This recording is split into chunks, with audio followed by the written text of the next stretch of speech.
बच्चों, कैसे हैं आप सभी। मुझे आशा है कि आप सभी अच्छे और प्रसन्न होंगे। चलिए आज हम पढ़ते पाठ 7 प्रेमचंद का बचपन। करते हैं इसकी शुरुआत। इससे पहले पढ़ते हैं हम पाठ परिचय। प्रस्तुत पाठ में लेखक ने अपने बचपन की घटनाओं को समाहित किया है। साथ ही यह भी दर्शाया है कि हम सभी की बचपन की शरारतें, बात बात पर लड़ना झगड़ना, फिर एक हो जाना, सभी कुछ बंधनों से मुक्त होता है ना। चलिए आइए कुछ करके सीखिए। आप बचपन में कौन कौन सी शरारतें करते थे, आप उनको यहाँ पर लिखिए। इतने हम पाठ की शुरुआत करते हैं। प्रेमचंद माँ के लाडले थे और शरारत कहिए या चुगल उनकी गुट्टी में पड़ी थी। आए दिन कुछ ना कुछ हुआ करता था, घर पर उल्हाना मौजता। एक रोज ऐसा हुआ कि लड़के नाई नाई खेल रहे थे। नवाब प्रेमचंद का घर का नाम को शरारत सोती। इसने एक लड़के ग्रामों की हम हजामत बनाते बनाते बांस की कमानी से उसका कान काट दिया। खैर कान कटा तो नहीं, लेकिन खून जरूर भल भल बहने लगा। रामू रोता फिरता अपनी माँ के पास पहुंचा। माँ ने बेटे के कान से खून बहते देखा तो आग बबूला हो गई और एक हाथ से रामू को पकड़े झनकती पटकती नवाब की माँ के पास उल्हाना देने पहुंचे। नवाब ने जैसे ही उसकी आवाज सुनी खिड़की के पास दुबक गया। माँ ने दुबकते हुए उसे देख लिया और पकड़कर 4 झापड़ लगा दिए। पूछा, राम को कान तूने क्यों काटा? नवाब ने निहायत भोलेपन से जवाब दिया, पता नहीं कैसे कट गया, मैं तो उसकी हजामत बना रहा था। फसल के दिनों में किसी के खेत में घुसकर ऊख तोड़ लेना, मटर उखाड़ लाना यह तो रोज की बात थी। इसके लिए खेत वालों की गाली भी खानी पड़ती थी, लेकिन लगता है कि उन गालियों से ऊब और मीठी मटर और मुलायम हो जाती थी। लम्ही चूकी सदा से बहुत गरीब गांव रहा है, इसलिए कोई इस चीज को दरगुजार नहीं करता था और अक्सर इस बात का उल्हाना आता। घर में डांट फटकार भी होती, लेकिन एक रोज के बाद सिर वही रगड़ा। ढेला चलाने में भी नवाब बहुत मीर थे। टिकोरे पेड़ में आते ही उनकी चाल मारी शुरू हो जाती। ऐसे ताक कर निशाना मारते कि 2-3 ठेलों में आम जमीन पर नजर आता। पेड़ का रखवाला चिल्लाता ही रह जाता और नवाब की मंडली आम बीन बटोर कर चंबट हो गया थी। और सबसे ज्यादा मजा तो निशानेबाजी में तब आता था जब आम पकने शुरू हो जाती। तेज आंखें सब आम के पेड़ों को ताक रही थीं और जहाँ किसी जाल में कोई पका आम दिखाई नहीं कि ढेलेबाजी शुरू। मजाल है कि 2-3 चक्रों में वह नीचे ना आ जाए। रखवाला है तो चिल्लाने दो, गाली देता है तो देने दो, हमें आम से मतलब है किसकी उसकी गाली से। जब तक अपनी लाजी डंडल लेकर न आया था, हम कहाँ के कहाँ होंगे। अपनी मंडली में नवाब का निशाना मशहूर था। इस मामले में वह अपनी टोली के सारे लड़कों का सरताज था। आज तक जैसे लोग उसका बखान करते, वैसे गुल्ली डंडे का। सुनते ही उनकी टोली अच्छी तरह जमकर बैठ जाती तो गुल्ली 150 गज की खबर लेती थी। लेकिन जरा बाद की बात है, अभी तो हाथ में इतना दम ना था। 8 साल में उनकी पढ़ाई शुरू हो गई थी। ठीक वही पढ़ाई जिसका कायस्थ घरानों में चलता था।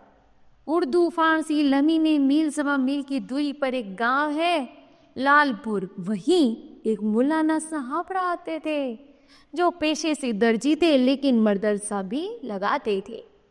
प्रेमचंद ने अपनी एक कहानी चोरी में उस जमाने को खूब डूब डूब कर याद किया है। हाय बचपन तेरी याद नहीं भूलती, वह कच्चा टूटा घर, वह पुआल का बिछोना, वह नंगे पांव खेतों में घूमना, आमों के पेड़ों पर चढ़ना, सारी बातें आंखों के सामने फिर रही हैं। समरोधे जूते पहनकर उस वक्त जितनी खुशी होती थी, अब फ्लेक्स के बूटों से भी नहीं होती। गरम पनुए रस में जो मजा आता था, वह अब बुला के शरबत में भी नहीं आता।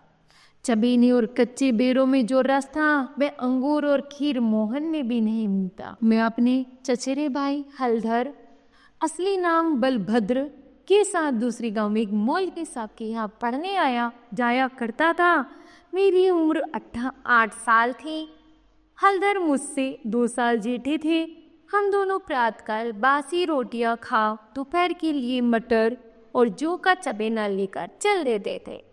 फिर तो सारा दिन अपना था। मौलवी साहब के यहाँ कोई हाजिरी का रजिस्टर तो था नहीं, ना गैर हाजिरी का जुर्माना ही देना पड़ता था, फिर डाके फेंका था। कभी तो थाने के सामने खड़े सिपाही की कवायद देखते, कभी भालू या बंदर नाचने वाली मदारी के पीछे पीछे घूमने में दिन काट देते, कभी रेलवे स्टेशन की ओर जाते और गाड़ियों की बाहर देखते। गाड़ियों की समय का जितना ज्ञान हमको था उतना शायद टाइम टेबल को भी ना था।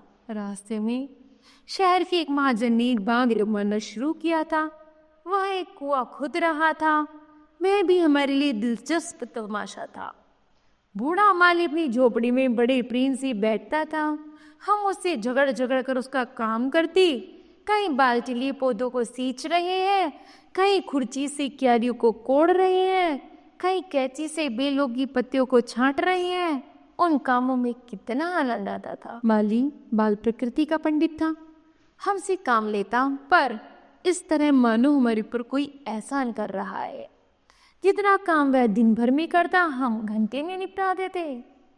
कभी कभी हम हफ्तों गैर हाजिरी रहते, पर मौलवी साहब से ऐसा बहाना कर देते कि उनकी चढ़ी हुई त्योरियां उतर जाती। उतनी कल्पना शक्ति आज होती तो ऐसा उपन्यास लिख मारता कि लोग चकित रह जाते। अब तो यह हाल है कि बहुत सिर खपाने के बाद कहानी सूझती है। खैर, हमारे मौलवी साहब दर्जी थे। मौलवीगिरी कर केवल शौक के लिए करते थे। हम दोनों भाई अपनी गांव के लोगों से उनकी खूब बड़ाई करते, या कहिए कि हम मौलवी साहब के सफारी एजेंट थे।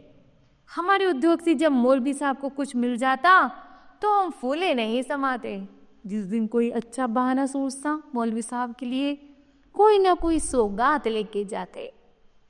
कभी सेर आधा सेर कलियां तोड़ ली, तो कभी 10-5 ओक, कभी जोया गेहूं की हरी हरी बालें ले ली। इन सौगातों को देखकर मौलवी साहब का क्रोध शांत हो जाता। जब इन चीजों की फसल न होती तो हम सजा से बचने का कोई और उपाय सोचते। मौलवी साहब को चिड़ियों का शौक था। मकतब में श्यामा, बुलबुल, दहली और चंडुलों के पिंजड़े लटकते रहते थे। हम सबके याद हो या ना हो, पर चिड़ियों को याद हो जाते थे। हमारे साथी वे भी पढ़ा करती थी। इन चिड़ियों के लिए बेसन पीसने में हम लोग खूब उत्साह दिखाते थे। मौलवी साहब सब लड़कों को फतिंगे पकड़ लाने की विशेष ताकीद करते रहते थे। इन चिड़ियों को फतिंगों से विशेष रुचि थी। कभी कभार हमारी बला फतिंगों के ही सिर चली जाते ही उनका बलिदान कर हम मौलवी साहब के रौद्र रूप को प्रसन्न कर लिया करते थे। भगवान को प्रसाद बढ़ाए बिना कब वरदान मिला है गुरु की सेवा किए बिना कब किसे विद्या आई है, पुराना कायदा तो कम से कम यही था। और भी बहुत सी खिदमतें अंजाम देनी होती होंगी। मसलन बकरी के वास्ते हरी हरी पत्तियां तोड़ लाना, बाजार जाकर सौदा सुलभ से लाना, हुक्म तर करने का तो जैसे जिक्र ही बेकार है। उसके बिना किसी को भी कुछ भी आया। पढ़ाई का तरीका वही पुराना रहा होगा, जो कि बाद में तमाम नए प्रयोगों के बावजूद शायद सबसे अच्छा था। अर्थात रटंत गणित के मास्टर साहब पारा रटाते थे। दर्जे भर के लड़के झूम झूम कर संवेद गायन की तरह पहाड़े रटते थे। 7 के साथ 7 दूनी 14, 7 या 21। संस्कृत के पंडित जी गच्छति गच्छत गच्छन्ति रामा रामो रामा रटाते थे। मौलवी साहब आमद नामा लेकर आमद आमदद आमदी आमदे आमदम आमदेम गोयद गोयन गोई गोयद गोयम गोयम। क्या अजब कि यह चीज मौलवी साहब की दहेलों और चंडुलों की जबान पर लड़कों के पहले चढ़ जाती थी। जब आमदनामा पक्का हो जाता तब शादी के गुलिस्ता, बोस्ता और करोमा मामुमकिमा की बारी आती। फारसी पढ़ने का यह कायदा आज सैकड़ों सालों से दुनिया में चल रहा है। नवाब ने भी इस कायदे से फारसी पढ़ी और चहलबाजियाँ की तो जो होनी थी होती रही। तब हमें ऐसा लगता कि मौलवी साहब ने नवाब की फारसी की जड़ काफ़ी मजबूत कर दी। उर्दू के बारे में कहा जाता कि उर्दू पढ़ाई नहीं जाती है, घलुए में आती है, पढ़ाई तो फारसी आती है। जो भी बात हो, इसमें शक नहीं कि इन मौलाना साहब ने उनको फारसी की बुनियादी खूब पक्की कर दी थी कि उस समय यह महल खड़ा हो सकता। प्राइवेट तौर पर जब इंटर और बीए करने की नौबत आई, उस वक्त नवाब राय को यह तय करने में 1 मिनट नहीं लगा कि एक विषय जरूर फारसी होना चाहिए। और इन्हीं दिनों की बात है कि उन्होंने हलधर ने मिलकर घर से 1 रुपया उड़ाया था। अब जरा उसकी दास्तान उन्हीं से सुनिए। वो हाथ धोकर हम दोनों घर गए, डरते डरते अंदर कदम रखा। अगर कहीं इस वक्त तलाशी की नौबत आई तो भगवान ही मालिक है। लेकिन सब लोग अपना अपना काम कर रहे थे, कोई हमसे ना बोला। हमने नाश्ता भी ना किया, चबेना भी ना लिया, किताब बगल में दबाई, मदरसे का रास्ता ले लिया। बरसात के दिन थे, आकाश पर बादल छाए हुए थे। हम दोनों खुश खुश मकतब चले जा रहे थे। हजारों मंसूबे बांधते थे, हजारों हवाई किले बनाते थे। यह अवसर बड़े भाग्य से मिला था, इसलिए रुपयों को इस तरह खर्च करना चाहते थे कि ज़्यादा से ज़्यादा दिनों तक चल सके। उन दिनों 5 आने से बहुत अच्छी मिठाई मिलती थी। आधा से मिठाई से हम दोनों अफर जाते, लेकिन यह ख्याल हुआ कि मिठाई खाएंगे तो रुपया आज ही गायब हो जाएगा। कोई सस्ती चीज़ खानी चाहिए, इससे मज़ा भी आए, पेट भी भरे, ऐसे भी कम खर्च हो। आखिर अमरूदों पर हमारी नज़र गई। हम दोनों राजी हो गए। वे 2 पैसों के अमरूद लिए, सस्ता समय था, बड़े बड़े बारे अमरूद लिए। हम दोनों के कुर्तों के दामन भर गए। जब हलदर ने खटकिन के हाथ में रुपया रखा तो उसने संदेह से देखा, पूछा, रुपया कहाँ पाया? लाला चुरा तो नहीं लाया? जवाब हमारे पास तैयार था। ज़्यादा नहीं तो 2-3 किताबें पढ़ चुके थे, विद्या का कुछ कुछ असर हो चला था। मैंने झट से कहा, मौलवी साहब की फीस देनी है। घर में पैसे ना थे तो चाचा जी ने रुपया दे दिया। मदरसे पहुँचे। हम अभी सबक पढ़ ही रहे थे कि मालूम हुआ आज कालाब का मेला है, दोपहर से छुट्टी हो जाएगी। मौलवी साहब मेले में बुलबुल उड़ाने जाएंगे। यह खबर सुनते ही हमारी खुशी का ठिकाना ना रहा। 12 आने तो बैंक में जमा ही कर चुके थे। 3.5 आने में मेरा देखने की ठहरी।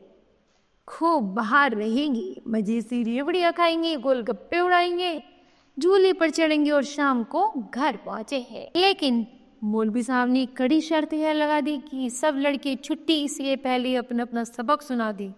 जो सबक ना सुना सकेगा उसे छुट्टी ना मिलेगी। नतीजा यह हुआ कि मुझे तो छुट्टी मिल गई, पर हलधर कैद कर लिए गए और कई लड़कों ने भी सबक सुना दिए थे कि सब मेला देखने चल पड़े। मैं भी उनके साथ हो लिया। वैसे मेरे ही पास थे, इसलिए मैंने हलधर को साथ लेने का इंतजार नहीं किया। तय हो गया कि वह छुट्टी पाते मेले में आ जाए और दोनों साथ साथ मेला देखेंगे। मैंने वचन दिया था कि जब तक वह ना आएगा 1 पैसा भी खर्च न करूँगा। लेकिन क्या मालूम था कि दुर्भाग्य कुछ और ही लीला रच रहा है। मुझे मेला पहुँचे 1 घंटे से ज़्यादा गुजर गया, पर हलधर का कहीं पता नहीं। क्या अभी तक मौलवी साहब ने छुट्टी नहीं दी या रास्ता भूल गया?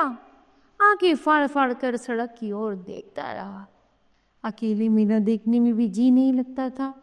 यह संशय भी हो रहा था कि कहीं चोरी खुल गई तो नहीं गई, चाचा जी हलधर को पकड़कर घर तो नहीं ले गए।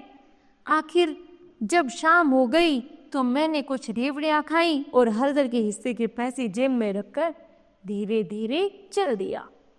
रास्ते में ख्याल आया, मकतब होता जरूर, शायद हलधर अभी वहीं हो। लेकिन वहाँ सन्नाटा था। हाँ, एक लड़का खेलता हुआ मिला। उसने मुझे देखते ही जोर से कहा मारा और बोला, बच्चा घर जाओ। कैसी मार पड़ती है।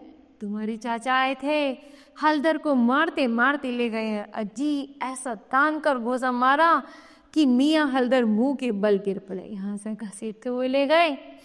तुमने मौलवी साहब को तनख्वाह दे दी थी, वह भी ले ली। अब कोई बहाना सोच लो, नहीं तो बेभावी पड़ेगी। मेरी सिट्टी पिट्टी गुम हो गई। बदन का लहू सूख गया। वही हुआ जिसका शक हो रहा था। पैर मन मन भर के हो गए। घर की ओर एक एक कदम चलना मुश्किल हो गया।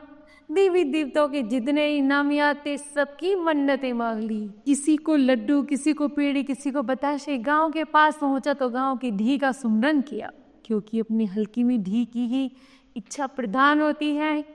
ये सब कुछ किया, लेकिन जो जो निकट आता दिल की धड़कन बढ़ती जा रही थी। तिताई उमड़ी आती थी। मालूम होता था आसमान कटकर गिरना ही चाहता है। देखता था लोग अपने अपने काम को छोड़ छोड़ भागे जा रहे हैं। गोरू भी पूंछ उठाए घर की और उछलते कूदते चले जा रहे थे। चिड़िया अपने घोंसलों की ओर उड़ी जा रही थी, लेकिन वो उस गति से चला जाता था मानो पैर में शक्ति नहीं। जी चाहता था जोर का बुखार चढ़ाए या कहीं चोट लग जाए, लेकिन बुलाने से मौत नहीं आती। बीमारी का तो कहना ही क्या। कुछ न हुआ और धीरे धीरे चलने पर भी घर सामने आ ही गया। अब क्या हो, हमारे द्वारा हमारी इमली का एक घना वृक्ष था। मैं उसी की आड़ में छिप गया कि जरा और अंधेरा हो जाए तो चुपके से घर में घुस जाऊं और अम्मा के कमरे में चारपाई के नीचे जा बैठूं। जब सब लोग सो जाएंगे तो अम्मा से सारी कथा सह सुनाऊंगा। अम्मा कभी नहीं मारती, जरा उनके सामने झूठ मूठ रहूंगा तो वह और पिघल जाएगी। रात कट जाने पर कौन पूछता है, सुबह तक सबका गुस्सा ठंडा हो जाएगा। अगर ये मंसूबे पूरे हो जाते तो इसमें संदेह नहीं कि बेदाग बच जाता, लेकिन वहां तो विधाता को कुछ और ही मंजूर था। मुझे एक लड़की ने देख लिया और मेरे नाम की रट लगाते हुए सीधा मेरे घर में भागा। अब मेरे लिए कोई आशा न रही। लाचार घर में दाखिल हुआ तो सहसा मुंह से एक चीख निकल गई, जैसे मार खाया हुआ कुत्ता किसी को अपनी ओर आधा देकर भय से चिल्लाने लगता है। बरोटे में पिताजी बैठे थे। पिताजी का स्वास्थ्य इन दिनों कुछ खराब हो गया था। छुट्टी लेकर घर आए हुए थे। मंडली जमा थी। मुझे देखते ही पिताजी ने लाल लाल आगे करके पूछा, कहाँ थे? अब तक मैंने दबी जबान से कहा, कहीं तो नहीं। अब चोरी की आदत सीख रहा है, बोलो तूने रुपया चुराया कि नहीं? मेरी जबान बंद हो गई। सामने नंगी तलवार नाच रही थी। शब्द भी निकलते हुए डरता था। पिताजी ने जोर से डांट कर पूछा, बोलता क्यों नहीं? तूने रुपए चुराए कि नहीं? मैंने जान पर खेल कर कहा, मैंने कहा।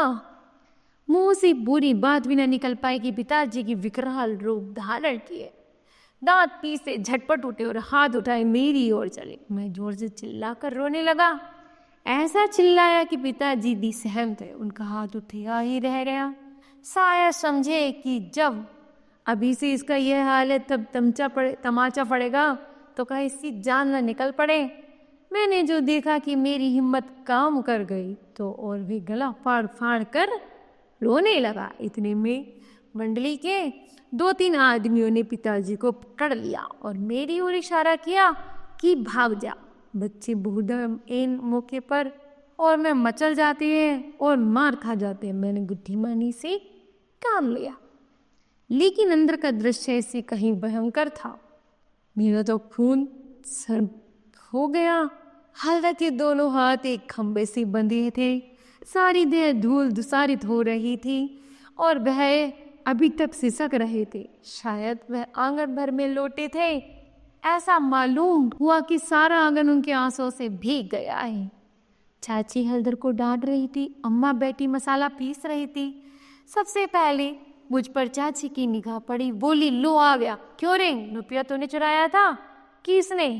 मैंने निशंक होकर कहा, हल्दर ने। अम्मा बोली, अगर उसने चुराया था तो तूने घर आकर किसी से कहा क्यों नहीं? अब झूठ बोले बगैर बचना मुश्किल था। मैं तो समझता हूँ कि जब आदमी को जान का खतरा हो तो झूठ बोलना क्षम्य है। हल्दर मार खाने की आदी थी। 2-4 घूंसे पड़ने से उनका कुछ न बिगड़ सकता था। मैंने मार कभी ना खाई थी। मेरा तो 2-4 घूंसों में काम तमाम हो जाता। फिर हल्दर ने भी तो अपने को बचाने के लिए मुझे फंसाने की चेष्टा की भी। नहीं तो चाहती मुझसे ये क्यों पूछती, रुपये तूने चुराया? हल्दर ने। किसी भी सिद्धांत से मेरा झूठ बोलना इस समय सतुत्य नहीं, तो क्षम्य जरूर था। मैंने छूटते ही कहा, हल्दर कहते थे किसी से बताया तो मार ही डालूंगा। अम्मा, देखा भाई बात निकाली ना? मैं तो कहती थी ना कि बच्चे की ऐसी आदत नहीं, पैसा तो वह हाथ से छूता ही नहीं, लेकिन सब लोग मुझे ही उल्लू बनाने लगे। हल्दर ने कहा, मैंने तुझसे कब कहा था कि बताओगे तो मारूंगा? प्रेमचंद ने कहा, वही तालाब के किनारे। तो ऐसा था प्रेमचंद का बचपन। तो बताओ बच्चों, आपने इस बात से क्या सीखा? हमने सीखा कि हमें बचपन में जैसे हम लड़ते झगड़ते हैं तो हमें लड़ना झगड़ना नहीं चाहिए। और नंबर 2, हमें कभी किसी से ईर्ष्या नहीं करनी चाहिए। ठीक है, मुझे आशा है यह पाठ आपको समझ आया होगा। धन्यवाद।